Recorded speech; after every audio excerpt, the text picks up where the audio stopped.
Dear students, welcome to Mehran academy and YouTube channel Mehran Ali official as well. Dear students, कैमरे की आंख और microphone के उस पर मैं हूं आपका online teacher Mehran Ali. Dear students, आज हम बात करें टैक्स के हवाले से। तो जी टैक्स जो होता है, टैक्स क्या होता है, टैक्स के बारे में आपको पता होना चाहिए। टैक्स को हम उर्दू ज़बान में, उर्दू अदब में महसूल के नाम से जानते हैं। महसूल का मतलब होता है हासिल और वसूल। जो हासिल और वसूल किए जाता है, जैसे फॉर एग्ज़ाम्पल हमारी गवर्नमेंट जो है वो आवाम से, पब्लिक से जो हासिल करती है, वसूल करती है, उसे हम महसूल का नाम देते हैं और महसूल यानी कि टैक्स का नाम देते हैं। और टैक्स की आम तौर पर जो अगर मोटी मोटी बात की जाए तो टैक्स की दो इकसाम होती हैं, और वो दो इकसाम कौन कौन सी होती हैं?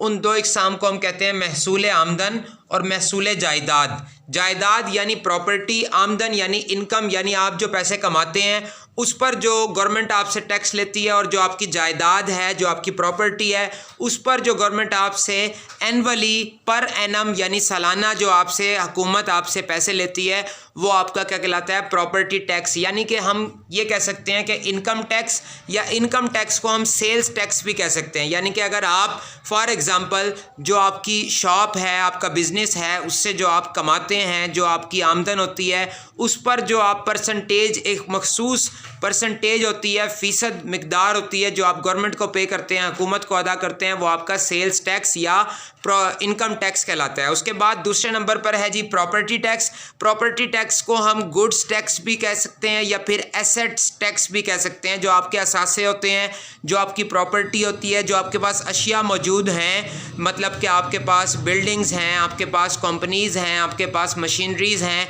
तो उस पर जो आप टैक्स पे करते हैं उसको हम प्रॉपर्टी टैक्स या गुड्स टैक्स या एसेट्स टैक्स कहते हैं। तो जी टैक्स यानी महसूल आमदन, महसूल जायदाद। और टैक्स क्या होता है? टैक्स असल में हम ये कह सकते हैं कि जो वो पैसे, वो चीज़ें, मतलब जो हुकूमत आवाम से वसूल करती है, जो हुकूमत आवाम से वसूल करती है उसे महसूल कहते हैं। महसूल यानी टैक्स, यानी जो गवर्नमेंट पब्लिक से लेती है उसे हम टैक्स का नाम देते हैं। और टैक्स में दो चीज़ें होती हैं, एक टैक्स देने वाला होता है और एक टैक्स लेने वाला होता है। तो टैक्स देने वाले की अगर बात करेंगे तो इसका मतलब हुआ कि जो पब्लिक होती है, आवाम होती है, रियाया होती है, वो टैक्स पेयर होती है, टैक्स देने वाली होती है। यानी कि टैक्स में डोनर होता है और एक्सेप्टर होता है। तो एक्सेप्टर किसे बोलते हैं हम? एक्सेप्टर वो जो टैक्स आपसे ले। तो एक्सेप्टर किसे कहेंगे? गवर्नमेंट को। हुकूमत जो होती है वो टैक्स की एक्सेप्टर होती है, टैक्स लेने वाली। और डोनर कौन होता है? डोनर होता है पब्लिक, यानी आवाम जो टैक्स देती है।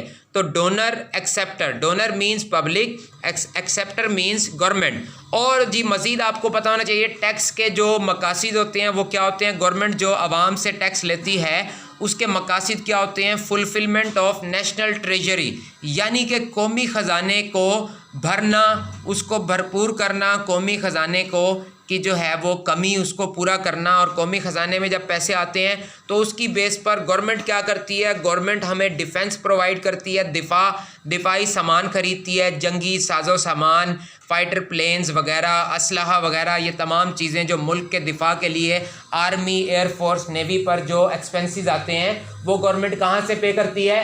टैक्स के ज़रिए। नेशनल ट्रेजरी को, कौमी ख़जाने को भरने के बाद जो गवर्नमेंट पैसे खर्च करती है, किन चीज़ों पर खर्च करती है?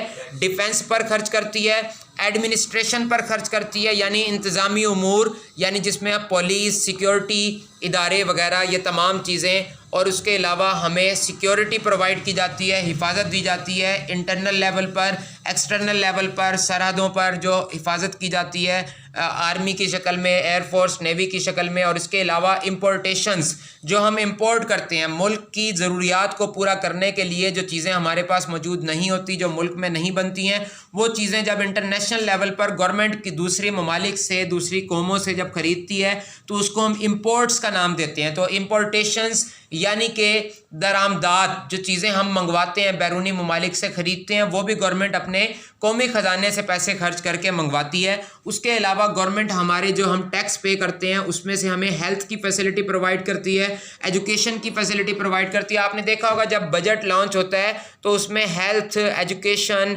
इंपोर्ट, सिक्योरिटी, एडमिनिस्ट्रेशन, डिफेंस, इन तमाम चीज़ों के लिए फ़ीसद मिकदार में होता है कि जी इतना % जो है 2% हम हेल्थ पर खर्च करेंगे, इतना % हम जो है एजुकेशन पर खर्च करेंगे वगैरह वगैरह। तो जी ये था आज का हमारा लेक्चर और ये कॉमर्स के स्टूडेंट्स के लिए भी है। और इसके अलावा एक शेर जो मैं आप लोगों से शेयर करना चाहूँगा कि कौन आशिक यहाँ खुदा की ज़ात का है, सारा झगड़ा ही माशियात का है। और इसके अलावा एक और शेर जो मैं आप लोगों से डिस्कस करना चाहूँगा, शेयर करना चाहूँगा, नहीं कुछ इसकी परसिश कि उल्फते अल्लाह कितनी है, यही सब पूछते हैं कि तुम्हारी तनख्वाह कितनी है। तो जी ये था आज का हमारा लेक्चर टैक्स के हवाले से। उम्मीद करता हूँ आप लोगों के लिए सबके लिए बहुत ज़्यादा यूज़फुल होगा। अगर आप आईकॉम के कॉमर्स के बीबीए के एमबीए के स्टूडेंट्स हैं तो उनके लिए भी यूज़फुल है और उसके अलावा आम लोगों के लिए भी ये बहुत ज़्यादा मुफीद है। और इसके अलावा टैक्स से रिलेटेड, कॉमर्स से रिलेटेड तमाम लेक्चर्स हासिल करने के लिए इस चैनल को अगर आपने सब्सक्राइब नहीं किया हुआ है तो लाजमी तौर पर सब्सक्राइब कर लें, ताकि आपको अकाउंटिंग एंड फाइनेंस और उसके अलावा commerce, business mathematics, general mathematics, ये तमाम लेक्चर्स आपको मिल सकें। मैट्रिक, इंटरमीडिएट, बीए, बीएससी और ख़ास तौर पर एमए इंग्लिश के अगर आप लेक्चर्स हासिल करना चाहते हैं तो इस चैनल को सब्सक्राइब करना मत भूलिएगा। अब तक के लिए इतना ही, मुझे दीजिए इजाज़त। सुपुर्द मौला पाकिस्तान।